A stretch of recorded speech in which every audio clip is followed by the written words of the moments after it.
All right, students, welcome to Chapter 14 again, but we're at 10.3.1. Yes, there are multiple sections in this unit. It's going to go for a little while because we're going to talk about war and violence and all those other things. So we're going to jump right in here and we're going to talk about the opening battles of the Civil War. I'm probably going to insert a few extra battles comparative to what you're going to find in your book, just because I believe that there are important battles that are not always covered fully in the Civil War. They usually focus on a few key battles and say this is where the tide turned, this is where multiple men died, this is where the Anaconda Plan really comes into effect. So we'll look at a lot of those too. One thing is, though, I do a podcast which covers some of the lesser known battles too. So things like there's a westward, what they call it the Gettysburg of the West, and there's also a bridge battle that we talk about too. So if you're ever interested, let me know. I'll try to see if I can post it if I can ever remember it. But they're a little bit more in depth of kind of side battles that will give you some information. Even a larger battle like the Battle of Franklin that we don't cover here, I've also covered on that too. Anyways, enough about that. What we're going to do is take a look here at a couple of things really quickly. All right, let's jump right into it. Okay, so the Civil War launches what we consider as the birth of modern warfare. What do I mean by modern warfare? Well, historically, war had been fought for about the last 200 years in a fairly European style. And when we look at European styles, there's multiple ways of fighting it. You have the English style, you have the French style, you have the Russian style, you have the Bavarian style, you have the Ottoman Empire style. You have all these different ways that European countries fight war, but they are also somewhat similar in nature too. Often what happened when you would meet on the field of battle is you would align your troops and you would try to align them in a way that would be territorial advantage for you. So if you needed smooth ground, if you needed higher elevation for your cannons, anything that would give you the advantage based upon the terrain that you're fighting on, that's what you were looking for. And then often you would try to outmaneuver your enemy on the battlefield, so you try to move around his flank, onto his side, try to encircle his troops. Sometimes you would try to do a mass charge formation into the center and break the center and then swing around and close up troops that way. There's a lot of different ways that they would try to achieve victory in a battle. Now, another thing is that these battles, when you look at them, they are very large. You have tens of thousands of men meeting on the battlefield like you would have in the American Civil War. However, these battles were lots of times fought just to find a decisive victory over the other commanding general.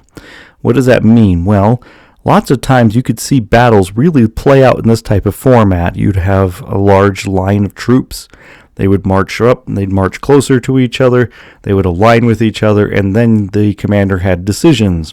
Would they open up with a volley? Would they charge forward with bayonets? Would they charge forward bayonets, stop, then fire a volley? All of this was based around very complicated and long-term planning and training. What you would typically try to do is you would want to open with a volley fire, and then you'd want to fix your bayonet after 2 or 3 volleys and then charge into the enemy's line and try to break them.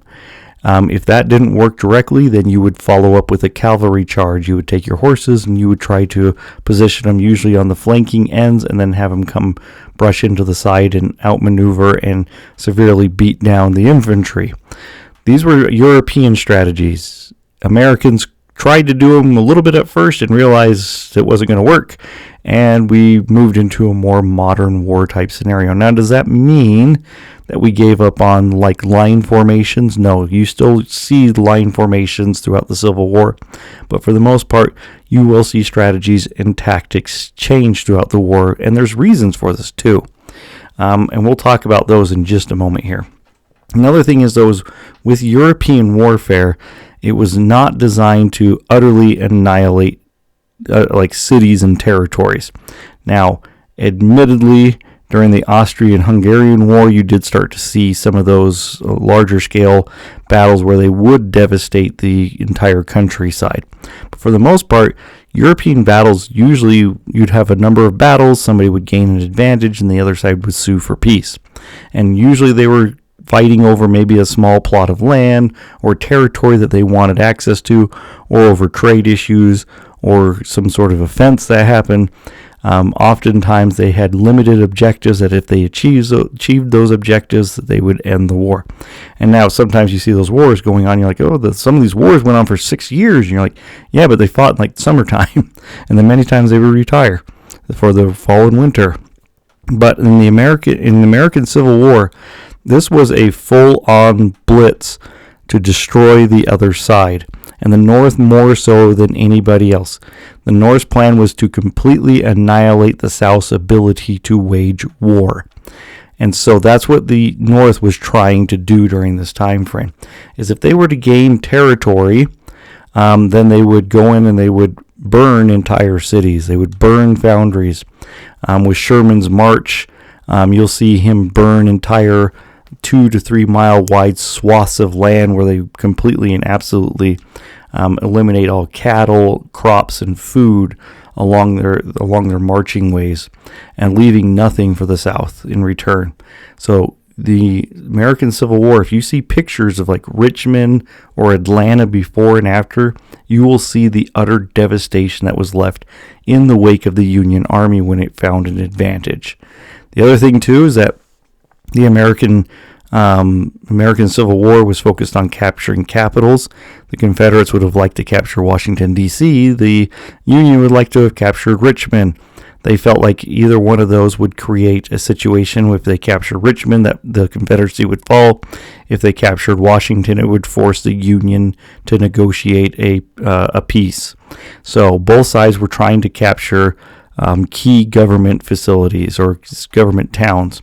And again, we talked about economic targets. If you got into a city, you'd destroy any foundries, any way for them to manufacture goods for war.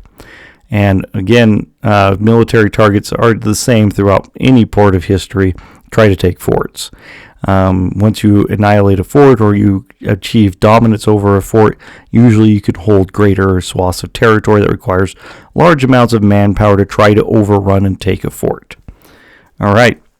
So what changes? When we talk about modern warfare, there's a few really critical technological innovations that change how war is fought.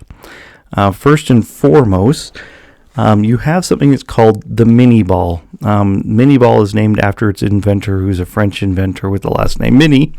What it does is that if you were to look at, say, even going back to French and Indian War, American Revolution, War of 1812, even up until the Mexican-American War, you mostly had people using smooth barrel rifles with rounded projectiles. And these were highly inaccurate. You may have a decent accuracy range of 20 to 30 yards. And people talk about, it has a 100-yard range. Yeah, you're not accurate at all at that point. 20 to 30 yards is somewhat accurate.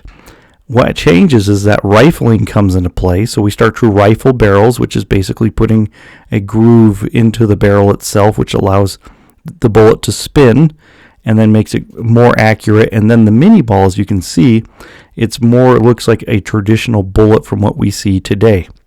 Those little lines allow for it to spin more effectively in the barrel, and it's a lot more accurate. You go from 20 to 30 yards accuracy to 100 yards of accurate fire up to 400 yards in range.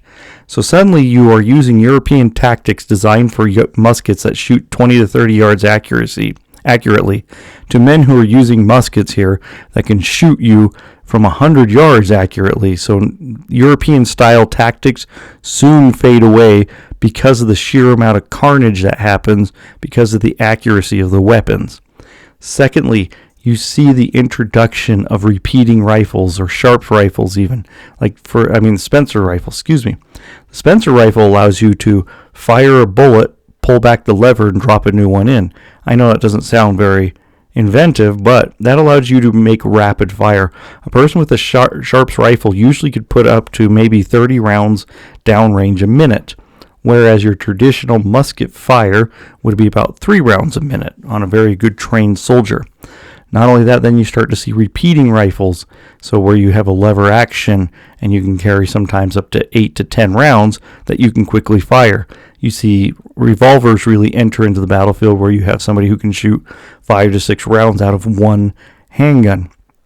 The amount of firepower that it now can be brought onto the battlefield is immensely greater than what Europeans had ever seen before. And again, this changes how military tactics are devised and used. You start to see people move into more fortified position. You see trench warfare really open up. You still see the use of mass charges, which are devastated by this more accurate weaponry that can put out higher volumes of fire. The South constantly engages in some of these massed men charges, which turn horrific for them. And we'll talk about one of those in Gettysburg especially. So even like the cannons, so we talk about cannon fire. Cannons used to be like 200-300 yards is what your accuracy rating was. You could legitimately use a cannon in the Civil War and shoot up to a mile away. Your accuracy, that would be iffy, but you now have the range, though, to engage your enemy from a greater distance than you ever have had before. So this gives a lot of firepower. You even see like the first Gatling gun show up here, so you start to see machine guns appear for the very first time. So this is why the Civil War turns into this bloody, murderous grind machine for men and throughout the entire war. This is the most costly war in human life in the American history, period. No other war meets this level. It's that bad. So let's talk about a little bit about battles. Okay, so battles. This is where things get a little confusing. You're going to run into multiple names of battles. And we're going to show you that with the very first one here in just a minute. But more often than not, the North would label a battle usually after like a river, mountain, or other landmark. And that's the title they would give to it. And then the South usually named them after a nearby town. So that's why when you hear a battle and somebody's talking about, maybe like a Northern military historian might call one the Battle of Bull Run, and then you might have another guy talking about the Battle of Manassas. So you're going to have people constantly conflicting how it's said. That's why they're often double labeled, just so you know what we're talking about, okay? Don't get confused by it, though. If you ever are interested or curious as to what it means, you can do research online. It's all spelled out for you, and even well-written historical books will make that differentiation for you, too. So let's talk about the very first battle. Now, when the war starts, everybody figures it's going to be done in about 90 days. That's kind of the theory here.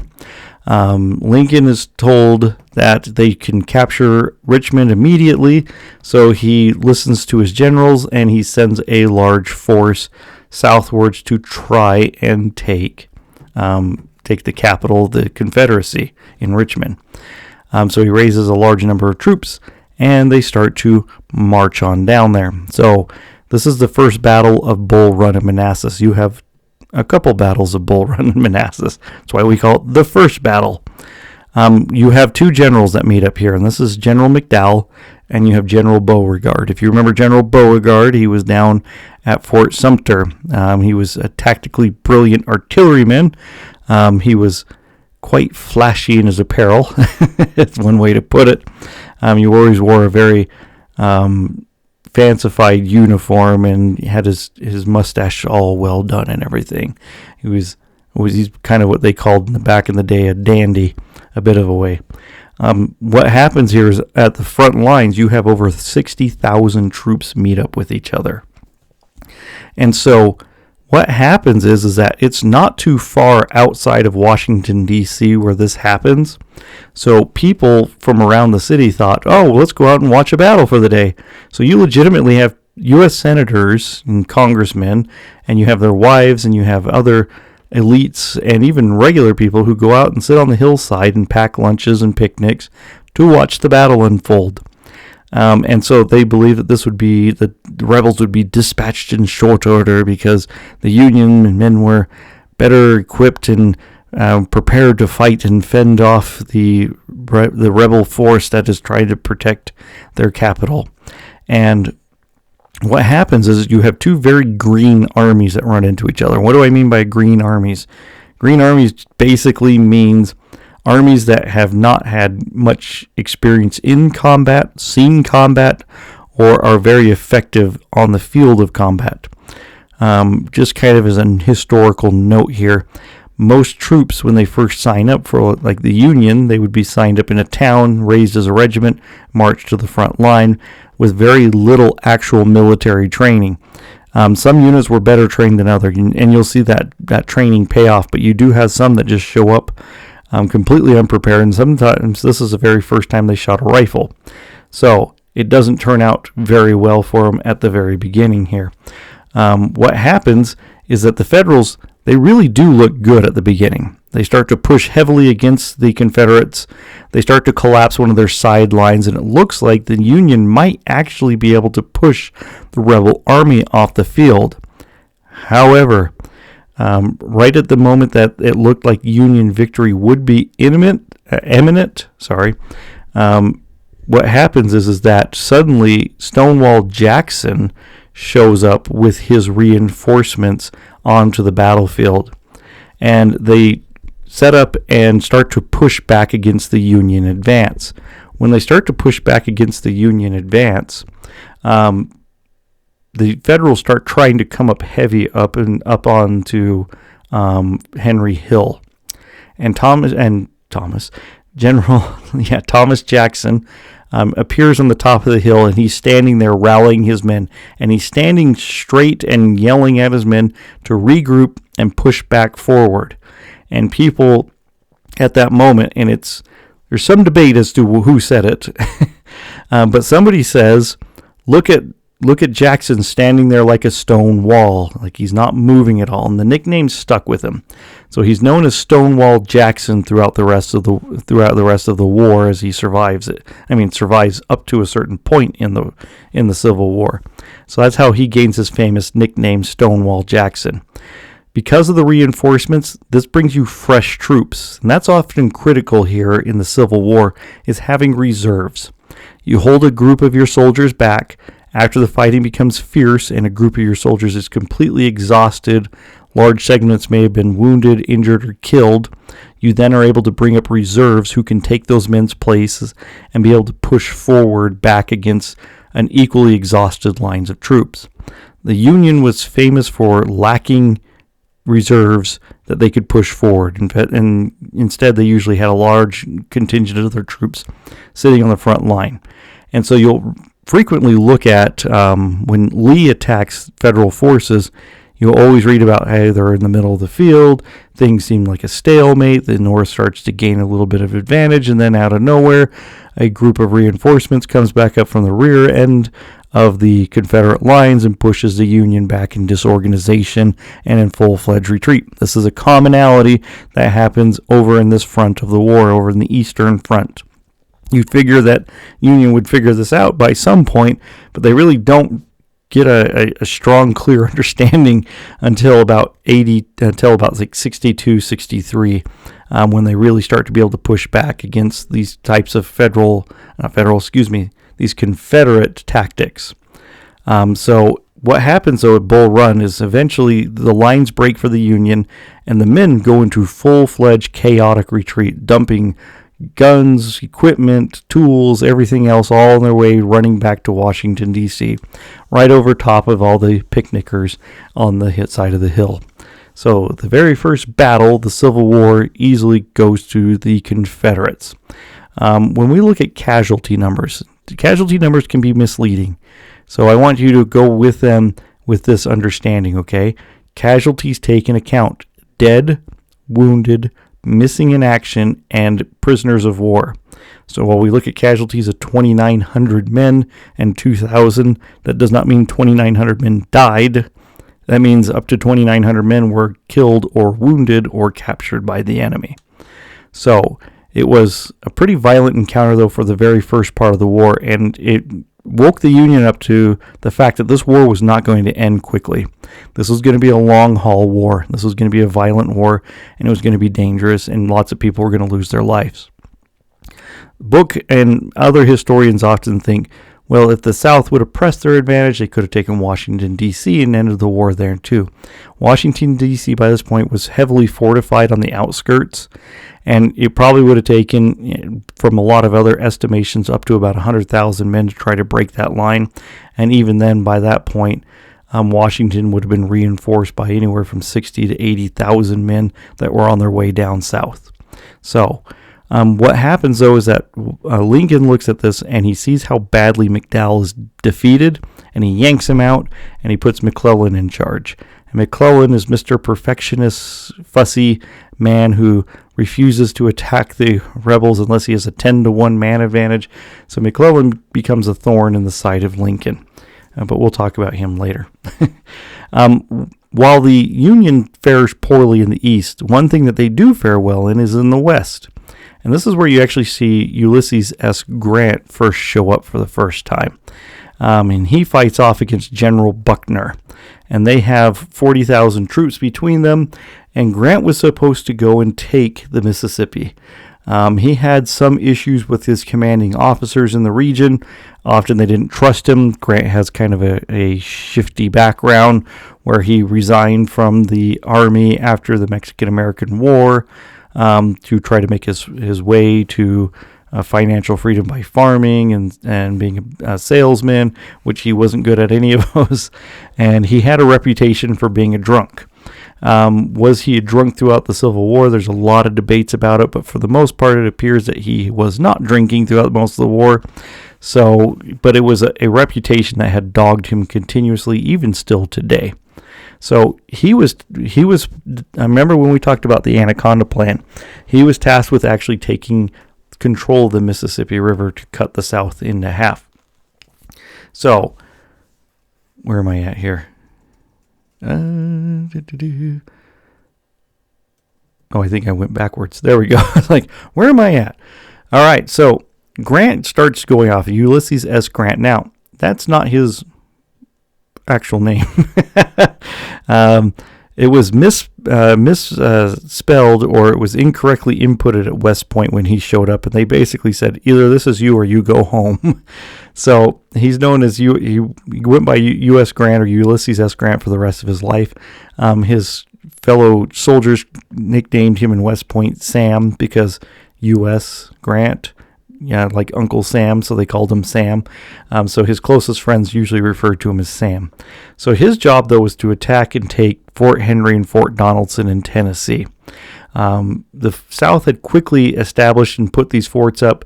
They were not really great strongholds. In fact, if I remember correctly, Fort Henry was the one that was flooded and basically had to be abandoned by the time the heavy iron Union gunships showed up on the coastline and started to batter their little fortifications and forcing him to retreat to the other fort.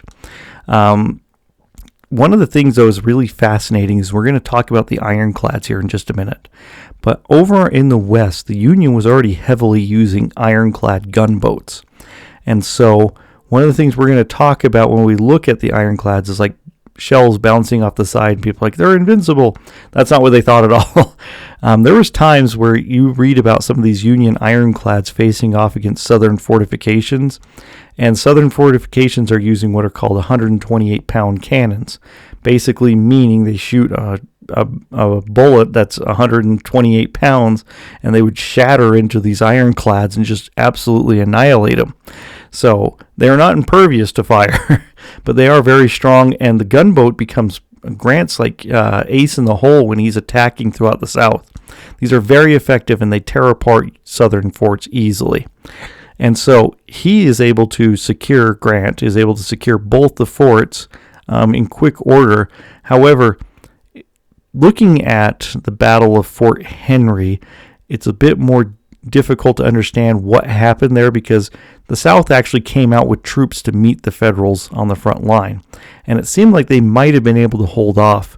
However, the commanding officers basically pulled them back into the fort again for an unknown reason, and then they decided that they were going to surrender at that point.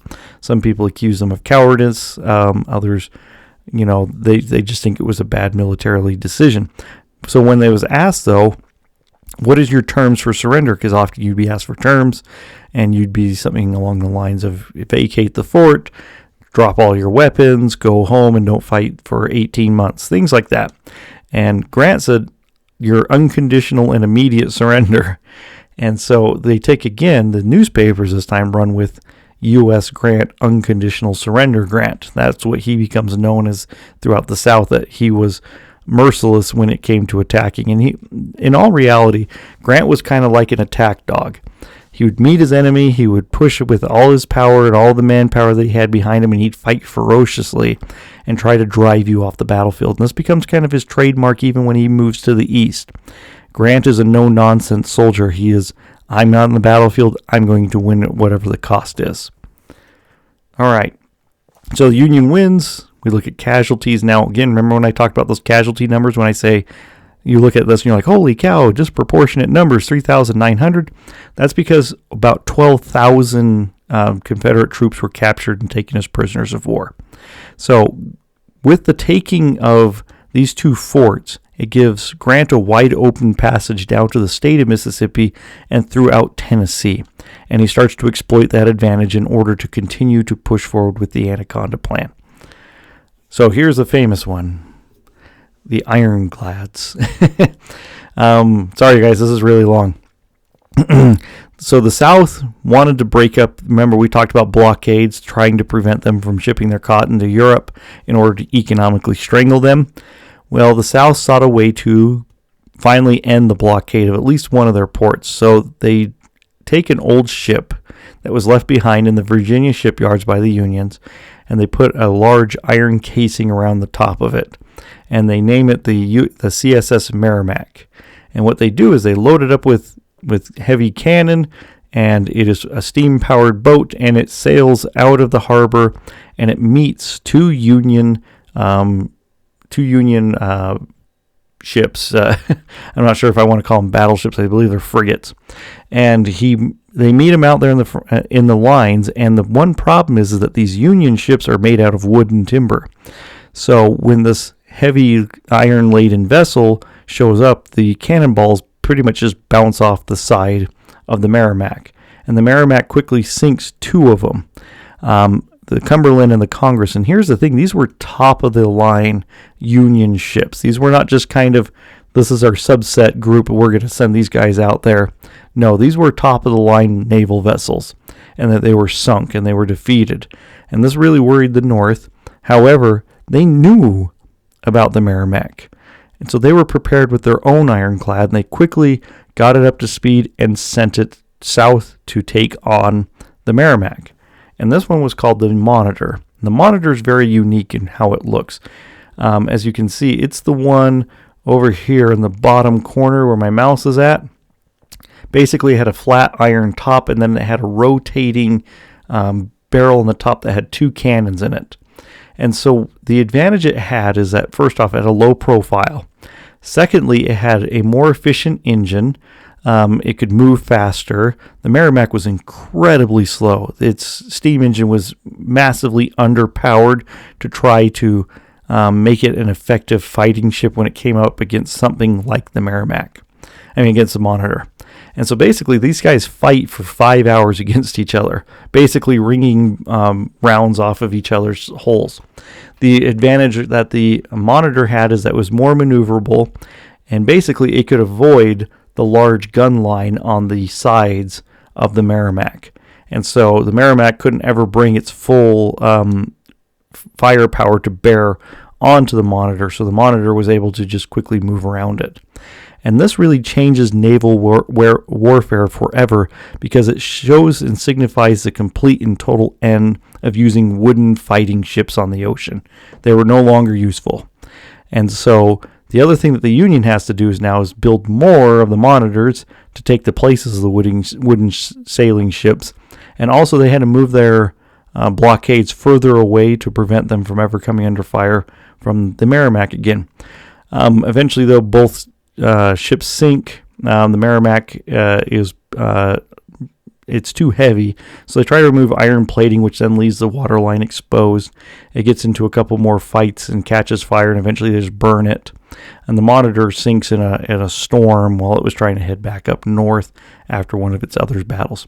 But the Battle of the Ironclads really shifts and shapes how modern warfare on the ocean would actually start occurring. And again, ironclads are being used effectively on the other side of the battlefronts in the west. So iron and the ability to produce and make iron becomes very critical when it comes to fighting on the waterways, and the South lacks that. Like I think I've mentioned once before, they take some of their ships and start lining them with bales of cotton and call them cottonclads. So, all right, that's going to end this part right here for us, guys. We're going to talk about some more battles tomorrow, so hopefully you can get through this PowerPoint. I know it is really, really, really long, but these are really important battles. All right, guys, I will see you tomorrow.